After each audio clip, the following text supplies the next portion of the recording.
Petualangan kami dimulai dari kota Waingapu, sebuah kota kecil yang menjadi ibu kota Kabupaten Sumba Timur. Tidak sah rasanya kalau ke Sumba tapi tidak mencoba sirih pinang. Karena mengunyah sirih pinang sudah menjadi kebiasaan masyarakat Sumba. Akhirnya kami memutuskan membeli beberapa sirih pinang di pasar. Berapa? 50? 15 sama ada? 74? Sebagian untuk kami kunyah sendiri, sebagian lagi untuk oleh-oleh bagi warga di perbatasan. Oh iya, terima kasih.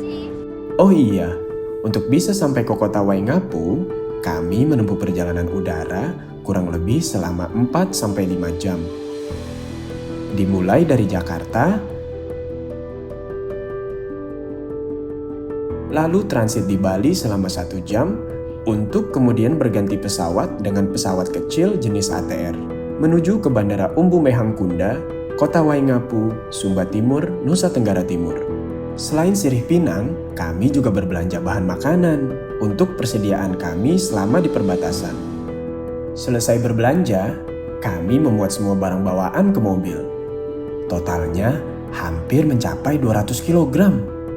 Lumayan banyak untuk kami yang hanya bertiga. Oh iya, tidak banyak loh jenis mobil yang bisa menempuh perjalanan ke perbatasan karena saking ekstrimnya medan dan jarak yang harus ditempuh. Beruntungnya, kami kenal salah seorang warga yang mau menyewakan mobil yang cocok dan muat menampung semua barang bawaan kami. Ia juga sudah terbiasa melintasi jalur tersebut. Petualangan kami dimulai.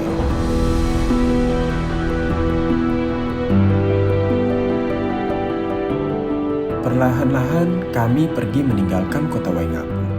Keindahan perbukitan Pulau Sumba, seperti yang banyak orang katakan, tidak sepenuhnya kami rasakan. Karena cuaca yang mendung, ditambah hujan yang turun hampir selama perjalanan. Walaupun begitu, kami tetap menikmati perjalanan ini. Baru 2 jam melintasi perbukitan Pulau Sumba, tiba-tiba terjadi sesuatu dengan mobil kami. Ada kendala sedikit ya? Ada kendala sedikit, Panci. Tapi aman sudah. Itu oli apa tuh? Ini power steering. Setelah memastikan kalau mobil kami aman, kami memutuskan untuk melanjutkan perjalanan.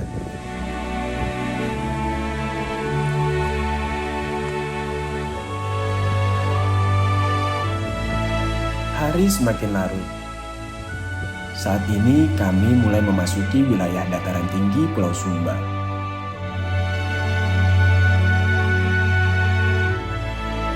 Semakin jauh perjalanan kami, semakin ekstrim medan yang kami tempuh. Karena kontur tanah yang tidak rata, bebatuan, berlubang, dan rusak.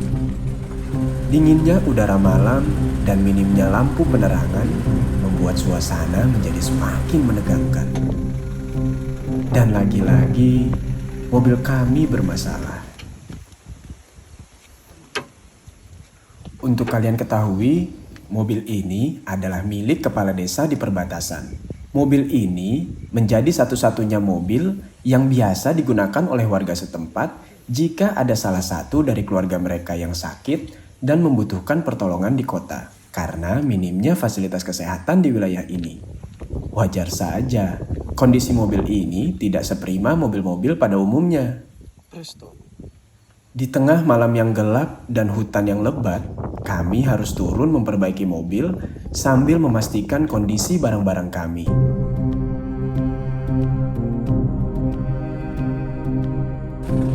Perjalanan kami berlanjut. Setelah melalui jalan yang berlumpur dan licin akibat hujan, kami menemukan sebuah warung dan memutuskan beristirahat sejenak, mengisi perut yang kosong sambil memulihkan mental kami yang sedikit tegang. Tegang belum hilang, kami diperingati warga bahwa jalanan yang akan kami lewati sedang terputus karena sungai sedang banjir. Hampir tidak mungkin untuk dilintasi. Namun, karena sudah semakin malam, kami memutuskan untuk tetap melanjutkan perjalanan. Tibalah kami di sungai yang dimaksud. Salah satu dari kami harus turun terlebih dahulu untuk memeriksa kedalaman sungai. Setelah benar-benar yakin bahwa arusnya tidak terlalu kencang dan tidak terlalu dalam, kami putuskan untuk tetap lewat. Dan ternyata sungainya gak hanya satu, melainkan ada 7 sungai yang harus kami lintasi. Tidak ada jalan lain selain melintasi ketujuhnya. Menegangkan.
Akhirnya, setelah tegang akibat jalan yang rusak dan sungai-sungai yang banjir, kami berhasil sampai di ujung selatan Pulau Sumba dan memutuskan untuk bermalam di salah satu rumah warga di pinggir pantai.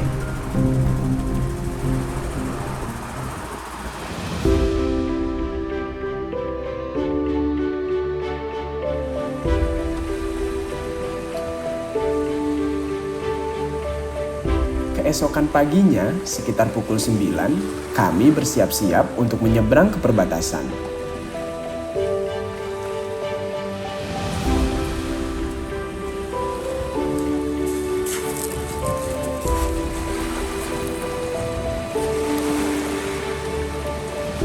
Sebenarnya, kami sangat syok. Perjalanan darat kemarin sepertinya tidak terlalu menegangkan dibanding dengan perjalanan laut yang akan kami hadapi. Kenyataannya, kami harus menumpangi perahu nelayan dengan membawa barang bawaan yang sebegini banyak dan berat. Ditambah cuaca yang kurang bersahabat dan gelombang ombak yang besar, membuat kami hampir mengurungkan niat untuk menyeberang. Tapi kami tidak punya pilihan.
Setelah melalui derasnya hujan yang terasa seperti badai, akhirnya tibalah kami di Pulau Salura.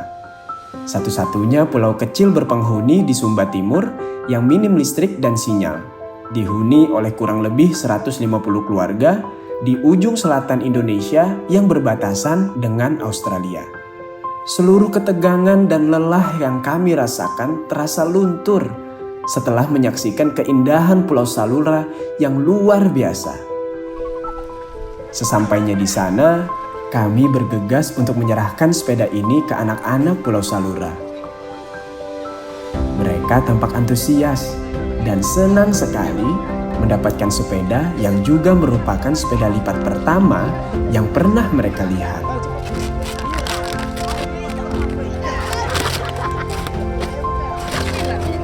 Terbatasnya akses informasi dan transportasi membuat banyak dari anak-anak Pulau Salura mungkin baru tahu kalau ada sepeda yang bisa dilipat. Namun, keterbatasan itu tidak mengesampingkan peran mereka sebagai generasi penerus bangsa.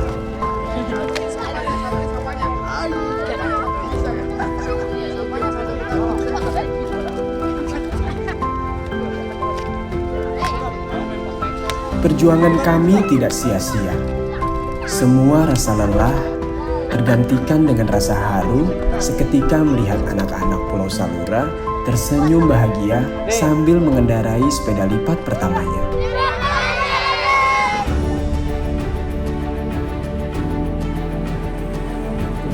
Melihat ekspresi mereka, kami semakin yakin bahwa harapan tidak mengenal keadaan.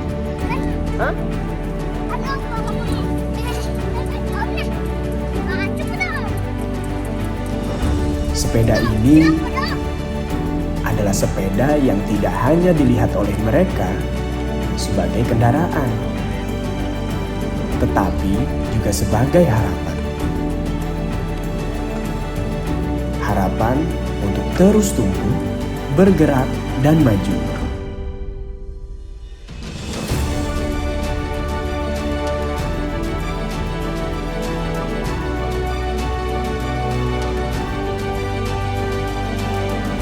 Seperti halnya Elemen yang akan terus berinovasi dan bergerak menyebarkan energi positif ke setiap insan. Elemen percaya bahwa setiap insan berhak mendapatkan kesempatan yang sama. Kesempatan untuk terus maju dan membuat perubahan.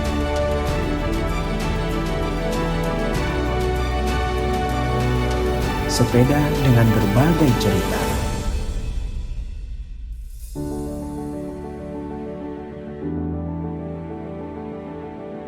Ayo, mulai sekarang.